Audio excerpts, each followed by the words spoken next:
అది కూడా ఒక కేవలం నీకు మాత్రమే మహిమ వచ్చేట్టుగా జరుగుతున్న సహాయం చేయమని ఇక్కడ నా ప్రతి ఒక్క బిడ్డ మీరు జ్ఞాపకం చేసుకొని నీ ఆత్మతో నీ శక్తితో నీ జ్ఞానంతో మరి నింపమని నీ ఆత్మని జరుగుతున్న అన్నిటి విషయంలో మీకు తోడు సహాయం దయచేయమని కీడించి శోధన తప్పించి అడిగి వరకు బాగుంటాను.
బ్రతుకులో ఇంతవరకు నా బ్రతుకులో నీవు చేసిన మేలకై లెక్కించలేని స్తోత్రము దేవా ఎల్లప్పుడూ నీ పాదం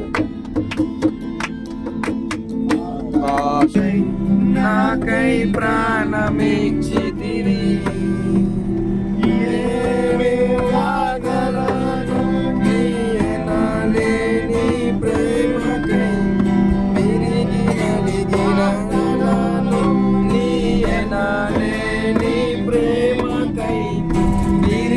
నలిగిన హృదయమే నేనార్పింతును. నమ్మదగిన దేవా, నీతిమంతుడా, యథార్థవంతుడా, నీకు స్తోత్రములు. భూమిని ఆకాశమును సృష్టించిన సృష్టికర్త నీకు వందనాలు. నా ప్రభువా, నీ బిడ్డలు నా తండ్రి నీకు స్తోత్రం. ఒక బృందముగా ఎంతో కష్టపడి ఆయన నీకు వందనాలు. ఈ యవన ప్రాయంలో ప్రభు నీ బిడ్డలు పడుతున్న ప్రయాసకు ప్రభు మీరు ప్రతిఫలం ఇచ్చినందుకు కృతజ్ఞతలు ముందే తెలియజేస్తున్నాం ప్రభా, మీకు స్తోత్రం. ప్రతి సాతాను కోట గోడలను ఈ గ్రామం చుట్టూ ఉన్నటువంటి ప్రతి ఒక్క నా ప్రభా నీకు స్తోత్రం.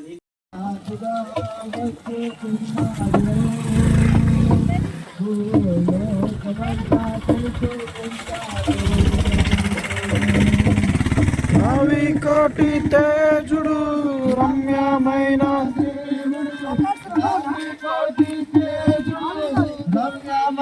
దేవుడు రాజుగా వచ్చుచున్నాడు. యేసు రాజుగా వచ్చుచున్నాడు. రాజుగా వచ్చుచున్నాడు. లోకమంతా తెలుసుకుంటారు.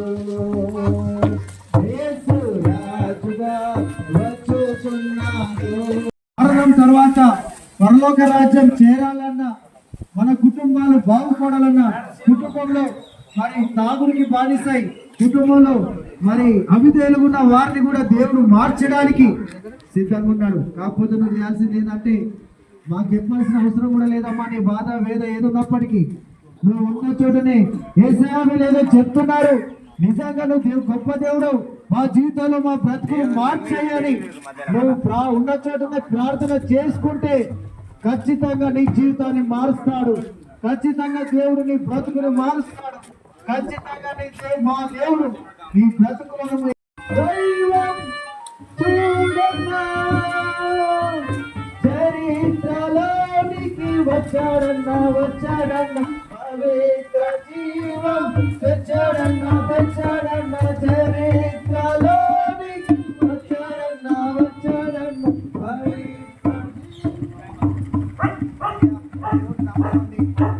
మీ పంట పొలాలు, మీరు మీ కుటుంబాలు ఆశీర్వదింపబడాలన్న ప్రార్థన చేసుకోండి. ఇది 3 రోజుల జీవితము. ఇది మళ్ళా అందరము చనిపోవాల్సిందే, ఒక వెనక ముందు అందరం పోవాల్సిందే. కరెక్ట్ చెప్తావు కాక. కానీ పరలోక రాజ్యం అనేది, నరకం అనేది ఒక 2 ఉన్నాయి. కానీ భూమి మీద మనం చేసిన నీతి కార్యాలను బట్టి అక్కడ మనకు శాంతి సమాధానం నీకు కావలెనా, శాంతి సమాధానం నీకు కావలెనా, నేడే యేసు నొద్దకు రాము, నేడే యేసు నొద్దకు రాము. యేసు స్వస్థపరచును, యేసు నెమ్మది కలిగించును, యేసు ఓదార్చును, యేసు బంధకాల నుంచి విడిపించును, యేసు నెమ్మది కలిగించును, యేసు చెప్పుకోలేని బాధలన్నిటినీ విడిపించును. దేవుని నామానికి మహిమ కలుగును గాక. ప్రియ దేవుని బిడ్డలారా, మేమందరం ఇక్కడ గొప్ప సంతోషాన్ని మేము రుచి చూసి ఉన్నాము. మేము ఆ సంతోషాన్ని మీకు పరిచయం చేయాలనే ఆశతో మేము ఇక్కడ మీ దగ్గరికి వచ్చి ఉన్నాము. మేము ఆ సంతోషం ఎలాగుంటుందంటే, బయట మేము చెప్పలేనంత సంతోషము. మా హృదయంలో పాపం ఎప్పుడైతే మేము దేవుని దగ్గర ఒప్పుకొని ఉన్నామో, దేవుడు దాన్ని సంతోషంతో నింపి ఉన్నారు. మీకు కూడా మేము ఆ సంతోషాన్ని పరిచయం చేయాలన్న ఉద్దేశంతో మేము ఈ మధ్యన ఉన్నాం. మనం నిజమైన దేవుడిని అంగీకరించి మన పాపాలన్నింటినీ ఒప్పుకొని నిజమైన దేవుడిని కనుక మనం అంగీకరించినట్లయితే మన హృదయాన్ని ఆయన సంతోషంతో, పరలోకపు ఆనందంతో దేవుడు నింపాలని ఆశపడుతున్నారు. ఈ సంతోషము నీకు కావలినా, ఈ సంతోషము నీకు కావలినా, ఈ సంతోషము కార్యాలు చేయగలుగుతారు.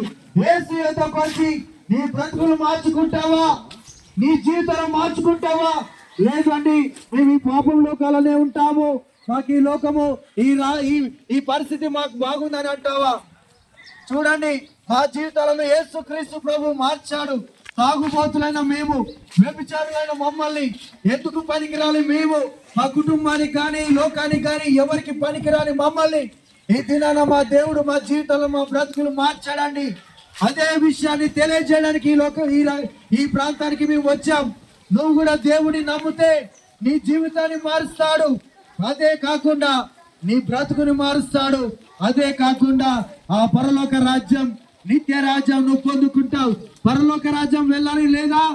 ఈ లోకంలో నువ్వు ఎంతో కష్టపడుతున్నావే, ఎంతో కుమిలిపోతున్నావే, ఎంతో బాధపడుతున్నావే. మరి ఈ బాధ వేదన ఇంకా కొనసాగాల? మరి చనిపోయిన తర్వాత కూడా అదే వేదన కలిగి ఉంటావు.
జీవింతును నీకు నీడలు ఆస్వాదించు మాటల మకరందము జీవితును నిత్యము నీ నీడలో ఆస్వాదింతును నీ మాటల మకరందము సుగుణాల సంపన్నుడా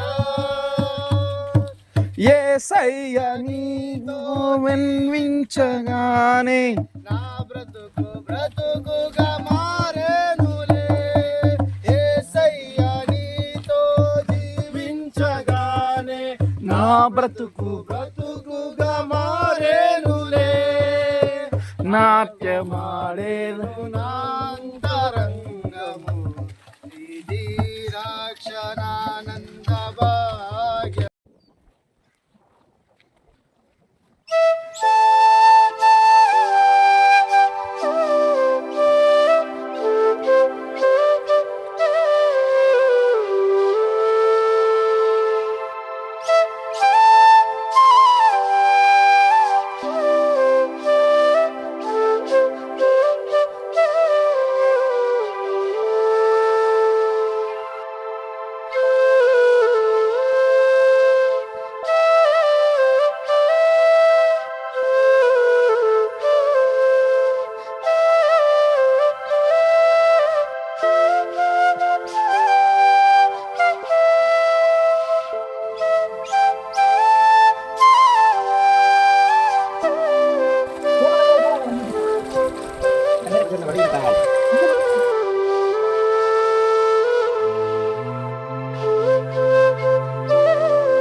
ఈ లోకంలో మనం ఎందరినో దేవుళ్ళు దేవతలు అని చెప్పి మనం పూజిస్తూ ఉంటాం, కానీ వారెవ్వరు కూడా మన ఆత్మను రక్షించలేరు. మనకు సినిమా యాక్టర్లు అంటే ఇష్టం ఉంటుంది, కానీ వాళ్ళు కూడా మనల్ని రక్షించలేరు. కేవలం ప్రభు అయిన యేసుక్రీస్తు మాత్రమే మన ఆత్మను రక్షిస్తాడు. మనము యేసుక్రీస్తు ఆయన మీ అందరిని ఎంతగానో ప్రేమించి మానవులకు బదులుగా వారు చేస్తున్న పాపాలకు బదులుగా ఆయన శిలువలో మరణించాడు.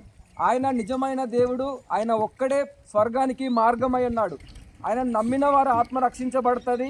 వారు మరణించిన తర్వాత వారు ఒకరోజు స్వర్గానికి వెళ్తారు. బైబిల్లో ఏమని రాయబడిందంటే నీతిమంతులు ఒక్కరు కూడా లేరు, అందరూ పాపం చేసి దేవుడిచ్చిన మహిమను కోల్పోయారు అని రాయబడి ఉంది. కనుక దేవుడిచ్చిన మహిమను మనం కోల్పోయాము కనుక మనము ఆ యొక్క నిత్య జీవానికి చేరుకోలేము. ఆ నిత్య జీవాన్ని ఇవ్వడానికే ప్రభు అయిన యేసుక్రీస్తు ఈ లోకంలో మానవుడిగా ఆయన జన్మించాడు. మీరు పొలంలో నాటుతున్నారు కదా, విత్తనాలు మొలకలు నాటుతున్నారు కదా, అలాగే దేవుడు కూడా మానవులను ఈ లోకంలో ఆయన చేతులతో ఆయన సృష్టించాడు. కానీ మానవులు తప్పిపోయినప్పుడు వారిని ఎంతగానో ప్రేమించి ఆయన వారి కొరకు సిలువలో మరణించాడు. ఈ శుభవార్త ఏంటి అని అంటే మీ పాపముల కొరకు యేసుక్రీస్తు మరణించాడు. మీరు కనుక యేసుక్రీస్తుని నమ్మి విశ్వసిస్తే మీ యొక్క పాపములను ఆయన క్షమిస్తాడు, మీ దోషములను శాపాలను ఆయన తొలగిస్తాడు. మీరు ఒక రోజు మరణించిన తర్వాత మీకు ఒక నమ్మకం ఉంటుంది. ఆ నమ్మకం ఏంటంటే మనం మరణించిన తర్వాత మన ఆత్మ నరకానికి వెళ్ళదు, స్వర్గానికి వెళ్తుంది అనే నమ్మకం మీకు ఉంటుంది. కనుక యేసుక్రీస్తు నిజమైన దేవుడు. ఈ లోకంలో ఉన్న మిగతా వారిలాగా కాదు, ఆయన రాయి కాదు, రంప కాదు, ఆయనే నిజమైన దేవుడు. ఆయన ఒక్కడే నిజమైన దేవుడు. ఆయన నమ్మిన వారు రక్షించబడతారు. కనుక ఈ శుభవార్త మీ అందరి మధ్యలోనికి వచ్చింది. ఆయన నమ్మి విశ్వసించి మీ ఆత్మను రక్షించుకోవాలని, మీ జీవితాలు రక్షించుకోవాలని మీ అందరికీ తెలియజేస్తున్నాను ప్రేమపూర్వకంగా. ఆమేన్.